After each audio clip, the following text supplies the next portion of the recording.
I've just had the worst night's sleep ever. Ugh.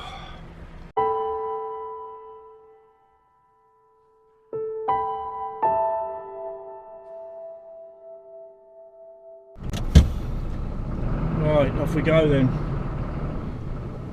Absolutely hardly any sleep last night. Well, not any really good sleep. Diabolical the way people carry on. You've got a row of British registered scabby old trucks here. You've got a scabby old Magnum, scabby old DAF. There was a scabby old Volvo next to me during the night which made loads of noise. I don't know what these are all about, because there was a bloody scabby old bloomin' V8 Scania to my left last night, and I thought I'll be safe there because they're UK vehicles, right hand drive, there won't be no noise. How wrong was I? About 1:20 this morning I was woken up by, well, I couldn't work out what it was first off, but I had a 45 foot container on the trailer next to me to my right, and it was obviously the driver opening the doors to check inside. Well, anybody that knows containers, when you've got an empty container, that makes hell of a racket, all echoing through, you know, the whole container. So that was that. I thought, oh well, he's going to start up and go in a minute. Well, he started up and went, but left the trailer there. So that was that. About 15 minutes later, this scabby old Volvo turned up and banged underneath it. And there was about 4 or 5 blokes all round it, all shouting and hollering. Well, not shouting, they're just talking. Yeah, they don't keep their voices down. The signal is, when you're in a truck stop at 25 to 2 in the morning and there's people with curtains around, that signal is people are asleep, and they were all Irish. So I don't know what the hell's going on in there. So anyway, this blasted Volvo sat there for half an hour with his engine running. That was that. Then his mate come over and opened the passenger door, which was next to my, almost next to the head of my bed obviously, and shouted into him. You know, this was getting on for gone 2 o'clock. Then he shut his engine off. I thought, oh, that's the end of that. Right, so that was the end of that. I heard the going of his mate about 2:15. Yeah, whatever they were saying in Irish, I couldn't understand because it was really broad Irish. That was that. And then about 2:30 it started again. I thought, oh, he's going now. No, it ran for another quarter of an hour. Then it shut off. I thought, what's he bloody playing at? And then another sort of, I think about half an hour went by, and then it started up again for about another 3 minutes. 3 minutes? What good's that going to do? That was that. Then it went off, and then the next thing I heard, it was 3:15. It started up again. I thought, oh, he's got to be going now. I could hear his sort of handbrake go. No, it went straight off again. Oh, this was now nearly 2 hours that I've had hardly any sleep. So 10 minutes later, 3:25, it started. So, and his handbrake did go off. Oh right, he's going. The res went up.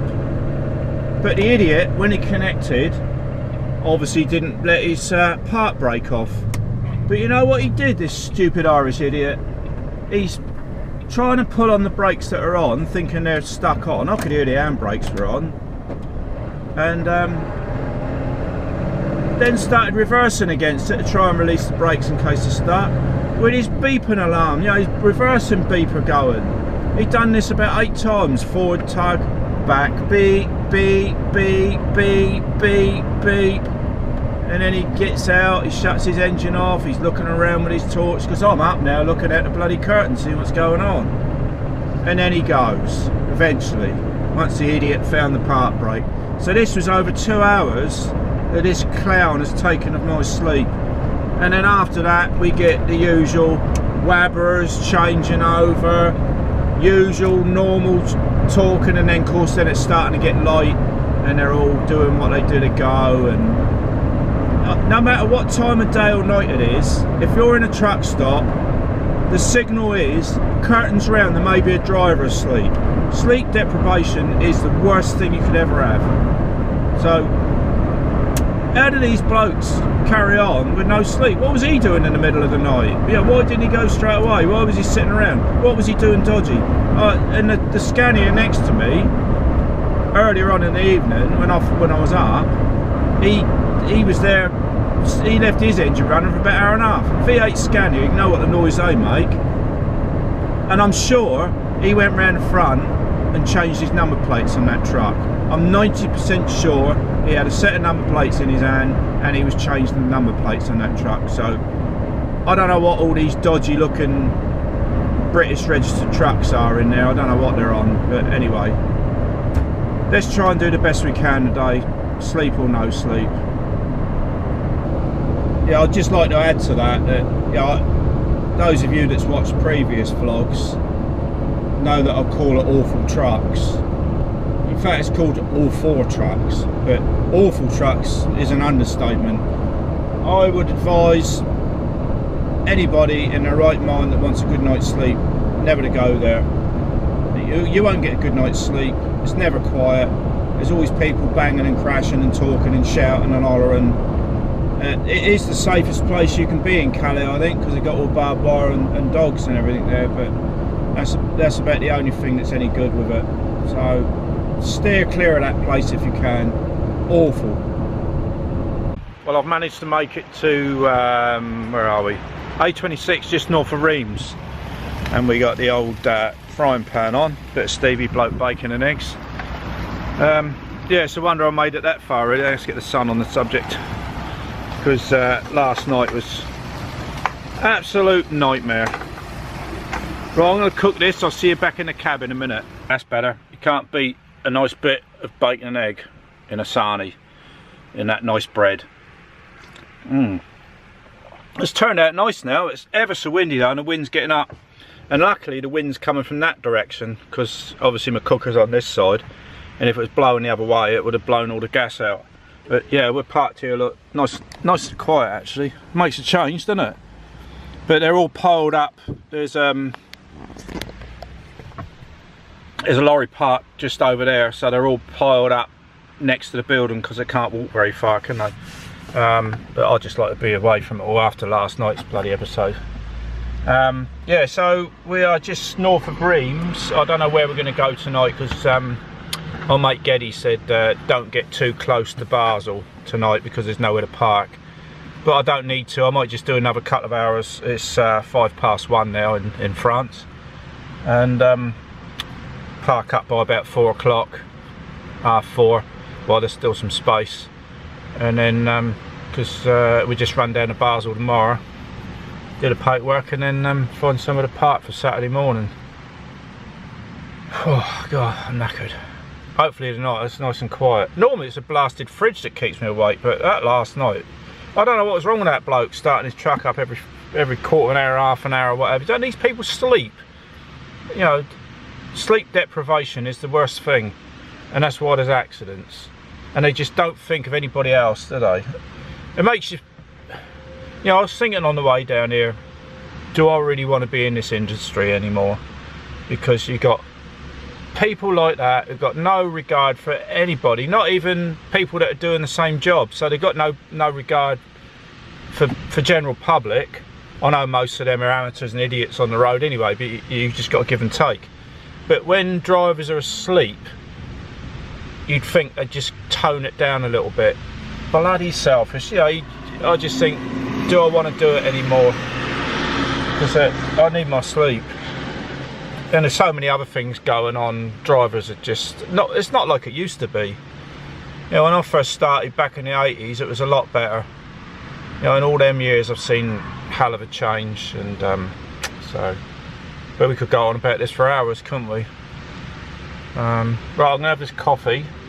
I'm gonna just check my atlas to see where we're gonna park tonight, and plan our route, Well, I know what the route is, but just see how early we're going to start. Stop. And then, don't think there's going to be much doing today with the vlog. But anyway, you'll see the progress. We'll get down there. Might be a short vlog today, might add it on to tomorrow. Because tomorrow ain't going to be much either. So, right then.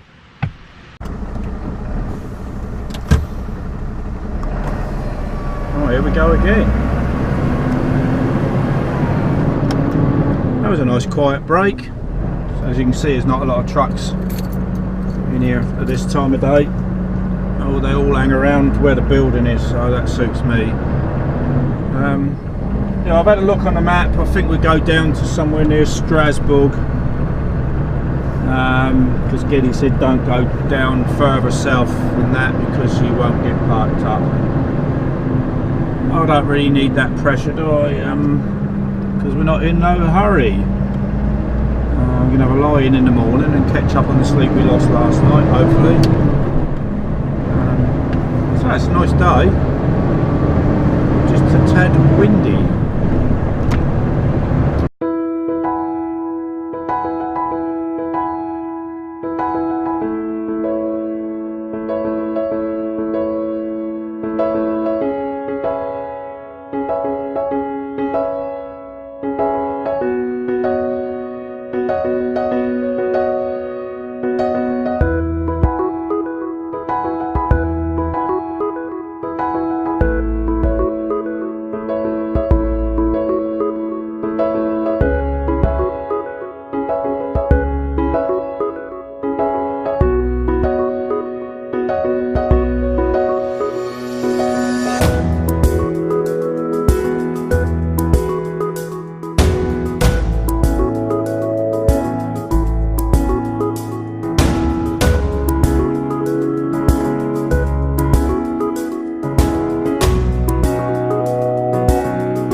Right, that's me done for the day.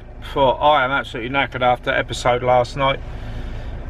We've stopped about 3.5 hours short from the Swiss border, Basel, or Basel as I call it. because say there's no mad rush to get down there. I'm absolutely knackered, and if the closer you get down to the Swiss border in the evening, the less chance you got to park up. So I'm going to call it a day now, because I'm absolutely ragged out.